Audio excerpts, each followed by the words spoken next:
गंगाराम महाराजांनी बाळूमामांचे उष्टे खरकटे पाणी प्रसाद म्हणून प्राशन्य केले. का बर, कशासाठी, ते आपण या व्हिडिओमध्ये पाहणार आहोत. या व्हिडिओमधून तुम्हाला एक काहीतरी शिकण्यासाठी भेटणार आहे. म्हणून हा व्हिडिओ संपूर्ण पहा आणि काय शिकण्यासाठी भेटलं ते मला कमेंट मध्ये नक्की सांगा. जय मल्हार, जय बाळूमामा. भालचंद्र महाराजांच्या कुळीच्या जवळील महादेव मंदिरात 1941 साली गंगाराम महाराज नावाने कुणी मुक्त संत राहत होते. कणकवली भागात गंगाराम महाराज म्हणजे चालते बोलते देव अशी तेथील माणसं समजत. प्रथम मामा व इतरांनी महादेवाचे दर्शन घेतले.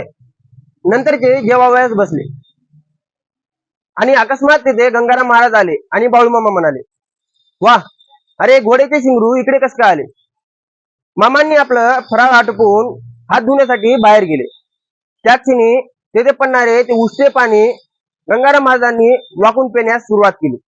मामाही आपला हात बराच वेळ धुत राहिले.